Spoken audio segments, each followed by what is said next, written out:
Hi everyone, আপনারা নিশ্চয়ই জানেন ১৩ ফেব্রুয়ারি দুপুর ১২টা থেকে নার্সিং ভর্তি পরীক্ষার অনলাইনে আবেদন শুরু হচ্ছে। কলেজ চয়েস কিভাবে দিবেন সেটা নিয়ে অনেকের কনফিউশন আছে।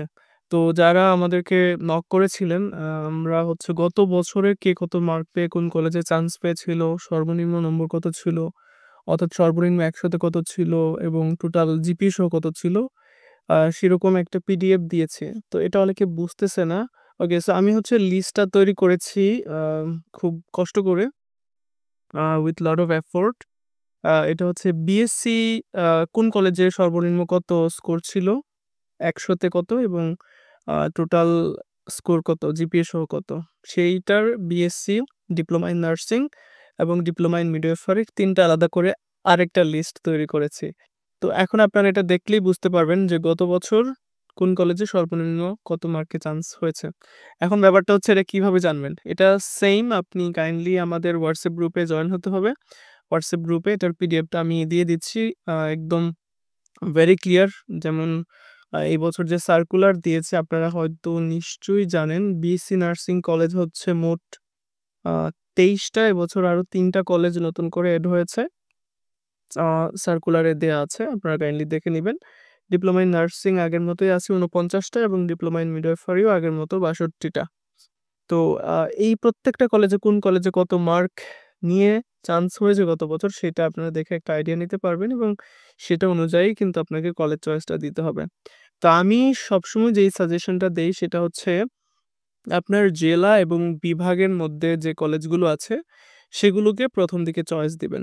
ধরেন আপনার জেলা যদি কুমিল্লা হয়, আপনি যদি ডিপ্লোমা নার্সিং এ পরীক্ষা দেন, তো আমি সাজেস্ট করব যে আপনি কুমিল্লা বা কুমিল্লার আশেপাশে যেগুলো আছে যেমন চাঁদপুর, নোয়াখালী, ফেনী, সো এইভাবে জিনিসটা কাজ করে। ইন্টারেস্টিং ব্যাপার হচ্ছে আমাদের হোয়াটসঅ্যাপ গ্রুপগুলোতে জেলা এবং বিভাগ ওয়াইজ আরেকটা তালিকা দেয়া আছে। বিএসসি নার্সিং কলেজের এবং ডিপ্লোমা নার্সিং কলেজের এবং ডিপ্লোমা ইন মিডওয়াইফারি ইনস্টিটিউটগুলোর জেলা ওয়াইজ, অর্থাৎ কোন বিভাগের আন্ডারে কোন ইনস্টিটিউটগুলো আছে সেইভাবেও কিন্তু একটা হিসেব দেয়া আছে। তারপরে সবগুলো এনালাইজ করে দিবেন। যেহেতু বিএসসি নার্সিং এ যদি আপনি এপ্লাই করেন, আপনি ২৩ টা নার্সিং কলেজে চয়েস দিতে পারবেন। ডিপ্লোমা ইন নার্সিং এ যদি আপনি এপ্লাই করেন, আপনি ৪৯ টা সবগুলোই চয়েস দিতে পারবেন এবং আপনি যদি শুধু মিডওয়াইফারিতে এপ্লাই করেন, আপনি ৬২ টা ইনস্টিটিউটে চয়েস দিতে পারেন। তো এক্ষেত্রে ৩ টা জিনিস মনে রাখবেন। একটা হচ্ছে আপনি আগে কাটমার্কটা দেখবেন।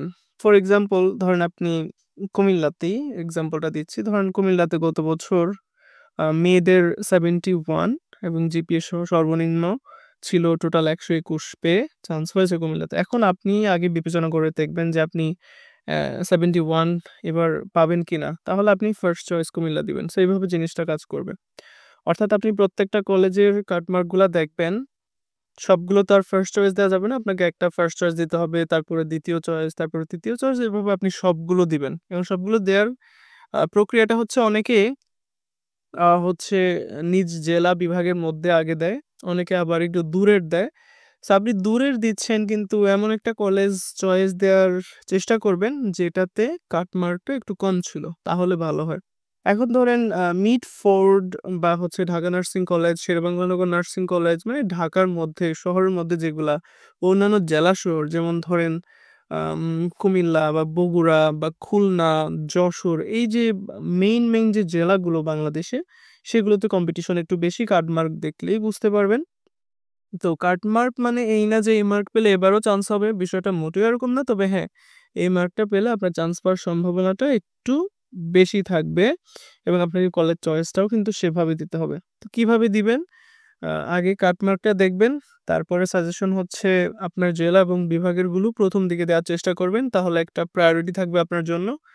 আরেকটা হচ্ছে সবগুলো চয়েস দিবেন। হ্যাঁ, আপনি যদি বিএসসি দেন ২৩ টাই চয়েস দিবেন, কম দিবেন না। কম দিলে চান্স পাওয়ার সম্ভাবনা একটু কমে যায়।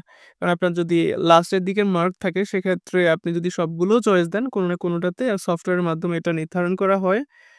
ধরেন আপনি যদি ওই যে কাট মার্ক লিস্টে থাকেন সেক্ষেত্রে সফটওয়্যার অটোমেটিক আপনাকে আ দেখবে যে আপনি কোন কলেজে আপনার স্কোরটা যাচ্ছে। তবে ফার্স্ট চয়েসের সাথে ফার্স্ট চয়েসের ১ম কম্পিটিশন হয় ধরেন, আম যদি ১০,০০০ স্টুডেন্ট ঢাকা নার্সিং কলেজকে ফার্স্ট চয়েস দেয়, ওই ১০,০০০ এর মধ্যে তাদের কম্পিটিশনটা হচ্ছে।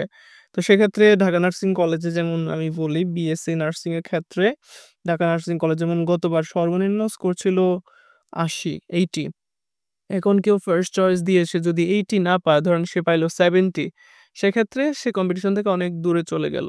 ঠিক আছে? সো এটা এভাবে কাজ করে। সো এজন্য আপনি ফার্স্ট চয়েস বা ঢাকারগুলো যদি চয়েস দিতে চান ফার্স্ট এর দিকে সেক্ষেত্রে একটু বুঝে শুনে দিবেন।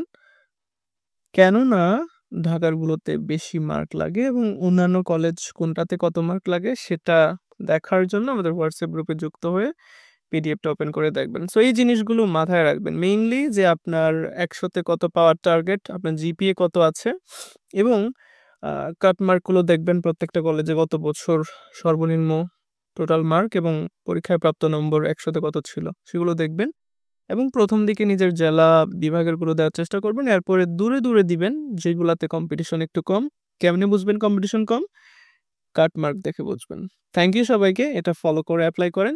আরেকটা জিনিস, হ্যাঁ, অনেকে মনে করতেছেন আগামীকাল থেকে তো এপ্লাই শুরু, আমি আগামীকালই এপ্লাই করে ফেলবো।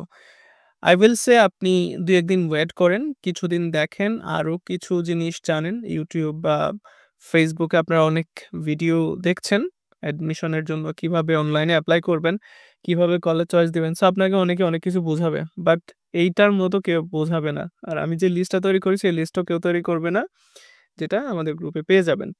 ১৩ তারিখে এপ্লাই করলে কোনো সুবিধা আছে কিনা? না, ১৩ তারিখে এপ্লাই করলে সুবিধা নাই। লাস্টের দিনে এপ্লাই করা যা, ১৩ তারিখে এপ্লাই করাও তা। মানে ১২ মার্চ হচ্ছে লাস্ট ডেট। তবে হ্যাঁ, লাস্টের দিনের আশা করবেন না, এর আগেই করে ফেলবেন। তবে একটু বুঝে শুনে এপ্লাই করেন। আর আগামীকাল যদি এপ্লাই না করেন, এমন কিছু হবে না যে আপনার চান্স হবে না বা আপনি পরীক্ষা কেন্দ্র খুঁজে পাবেন না, এরকম কিছু হয় না কখনো, হ্যাঁ? পরীক্ষা কেন্দ্র আছে টোটাল উম আ পরীক্ষা কেন্দ্র হচ্ছে টোটাল ২২ টি, 22। সো আপনি যেই কেন্দ্রে পরীক্ষা দিতে চান সেই কেন্দ্রটা অ্যাপ্লিকেশনের সময় সিলেক্ট করবেন। পরীক্ষা কেন্দ্রের সাথে চান্স পাওয়ার কোনো সম্পর্ক নাই। আপনি যেকোনো একটা পরীক্ষা কেন্দ্রে পরীক্ষা দিতে পারেন। এটা হতে পারে ঢাকা, হতে পারে রাজশাহী। আপনার যেখানে সুবিধা আপনি সেই কেন্দ্রটাই সিলেক্ট করবেন। সো এভাবে এটা কাজ করে। পরীক্ষা কেন্দ্রের সাথে চান্স পাওয়ার কোনো সম্পর্ক নাই। পরীক্ষা কেন্দ্রের নির্ধারিত আসন সিট হয়ে যাবে এরকমও কোনো ব্যাপার নাই। আপনি যেকোনো কেন্দ্র সিলেক্ট করতে পারেন।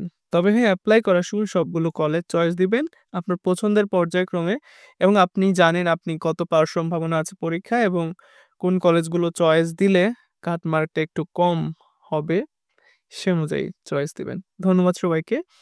কোন কলেজে কাট মার্ক কত ছিল সেটা পাওয়ার জন্য আমাদের হোয়াটসঅ্যাপ গ্রুপে যুক্ত হন। আ স্ক্রিনে দেওয়া হোয়াটসঅ্যাপ নাম্বারে মেসেজ দিলে আপনাকে গ্রুপে এড করা হবে। থ্যাংক ইউ সবাইকে।